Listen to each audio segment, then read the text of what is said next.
Democrats are frustrated with President Obama over the Trans-Pacific Partnership and just about everything else.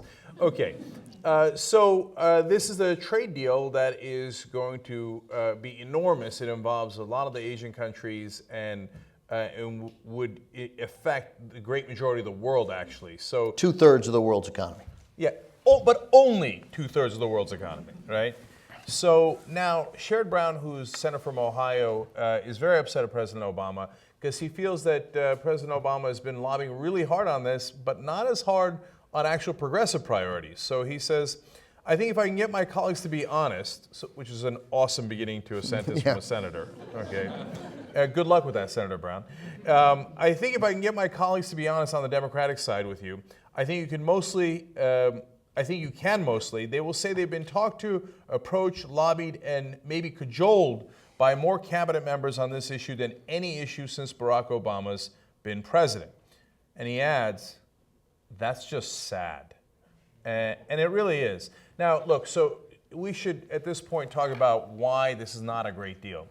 Now, the reason progressives are upset about it, some Democratic senators are upset about it, is ironically, it's an issue that conservatives should be very upset about. Two reasons why they should be upset. First, it pretty much gives away our national sovereignty.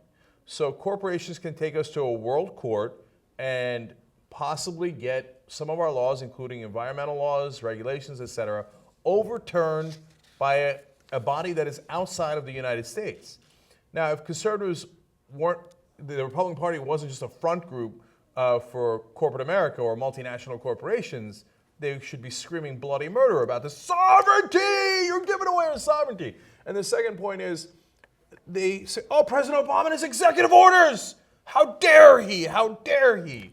And on this one, they're like, oh yeah, just have at it, Hoss. Right?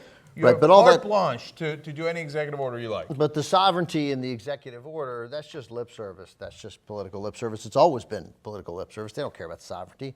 Sean Hannity learned the word sovereignty 8 minutes before he used it the first time on Fox News.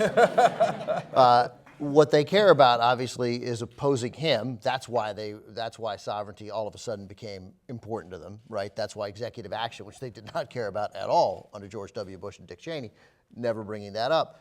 But in this case, more than anything else, is the corporate lockdown hold that it has on the Republican Party. And I'm not giving the Democrats a pass on it, but to the Republicans, it's even more valuable, has throughout history been more valuable. And obviously, corporate America is delighted and thrilled with this, pushed it, it's their bill.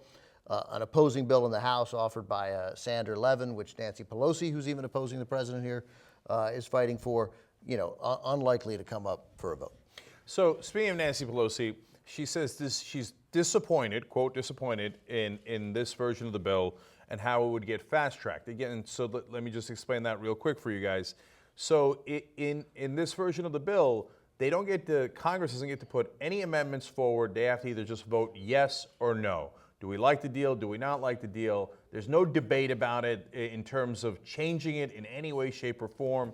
Now, the Republicans are completely in favor of this. Again, if you asked them earlier, hey, do you want President Obama to have ability to bring you a bill, like, for example, through negotiations with Iran, and you're not allowed to amend it in any way, shape, or form, they would have said, no way, how dare you, right? But on this one, they're like, oh, you're giving away the House to multinational corporations. Yeah, of course, take it and do anything you like. Now, there's an extra layer of hilarity that's about to ensue with politicians, because Nancy Pelosi obviously hates this version. She doesn't want it fast-tracked. That's why she's just said she's disappointed. But she's got to pretend that she's not against President Obama. So she says, oh, I'm not lobbying against anything. I'm lobbying for a positive trade promotion and a positive bill. So I'm not lobbying anything except for us to arrive at an agreement where we can have 150 Democratic votes for the bill. But that may not be possible. So that's her way of saying, me against President Obama? No, I'm lobbying for the other bill. Just say it. Of course you're against it. There's nothing wrong with that. Yeah, it's just a shame. It would be refreshing if they would just say it, because then we'd stop these nonsense. I hate the hypocrisy argument, because I like hypocritical people. They're far more interesting. They're far more likely to do something totally fun. But here, like, the hypocrisy is just, it's too thick to be acceptable. Like, it would be okay with me if Republicans just said, no, I hate Obama's executive authority because I don't trust him, and I think he's a weak president. And if there were a president I liked there, I wouldn't have any problem. You know, because that's how I feel, right? I don't really mind it if a guy I like's doing it, but if a guy I doesn't like, a guy I think is out to sort of crush middle-class voters and working-class voters and doesn't care about the poor, I don't want that guy to have any executive authority. And I think that would be more honest, but that never happens, and that goes to the way Nancy Pelosi had to frame her dissatisfaction. Brown added, and he was struck by the intensity of the lobbying on the part of the president and the White House. He just says, I wish they would put the same effort into minimum wage. I wish they'd put the same effort into Medicare at 45. I wish they put the same effort into some consumer strengthening on Dodd-Frank.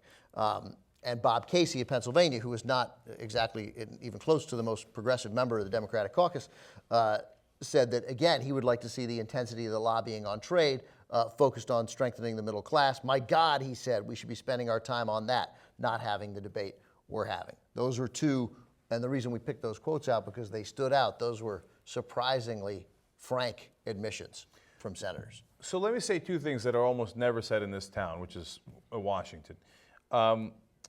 One, they always say, oh, there's no bipartisanship. That's actually not true.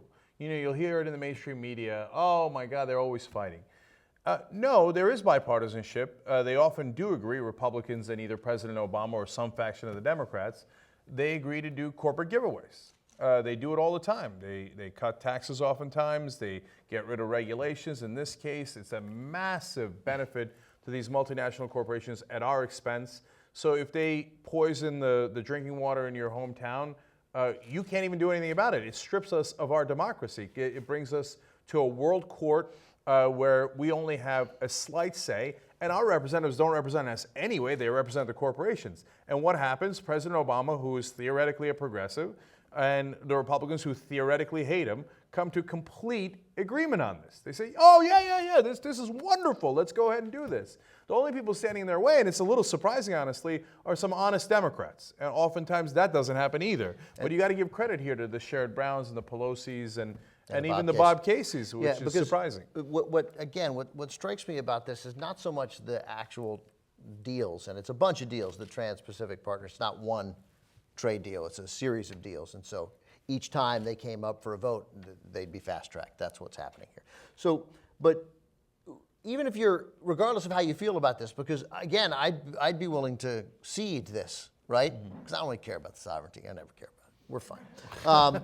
But it's what Casey and Brown are legitimately saying. And so every time we've heard from the president, every time we hear from Obama or the White House, the president did all they could. We tried to make a deal. We couldn't get it done. Look what Sherrod Brown's saying. Look what Bob Casey's saying. They brought everything they had here. When they want something done, they get it done. So when it came time for a single-payer system, when it came time for a public option, they didn't do this. Yep. They did not do this. They didn't even come close to doing this. It's not like they tried to do this and then thought, oh, it's not working. So all these things, all these times, if they wanted to bring the force of the White House to bear on, hey, we're never going to privatize Social Security, we're never going to cut Social Security, we're never going to cut Medicare, those things are off the table in any grand bargain. If they wanted to bring that, they could. They didn't. That's significant. Always remember what they can do because they did it here. Yeah, and finally, I want to go to one more Sherrod Brown quote because I think it goes to the second thing that's not said in this town. He said, I was sitting in Cleveland with my wife in Cleveland State University watching the debate between Obama and Clinton. He's referring back to 2008. And they both said they were going to renegotiate NAFTA. So ask him about his evolution on this. So, look, I got bad news for you guys. The president lied about that. When he was campaigning in 2008, he had no intention of renegotiating NAFTA or rereading NAFTA or even glancing in its direction. No, he always intended to keep NAFTA exactly as it is, and he intended to actually expand the trade deals. Like that is verboten in this town to say politicians lie, whereas in the rest of the country, do politicians lie? You guys want to say it with me? Yes. Of course! Right? So So are you kidding me? Of course he never intended to do that. And instead, he intended to double down, and that's exactly what he's doing right now. So when people ask, hey, why do you think President Obama's not remotely progressive? This is among the many reasons. And as Ben pointed out, it's not just that he didn't do it, like he's not on the progressive side here. He's on the conservative side, the pro-corporatist side, but he's there with great fervor. I mean, he is not, according to the Democratic senators, he has not lobbied for anything this hard in his 2 terms.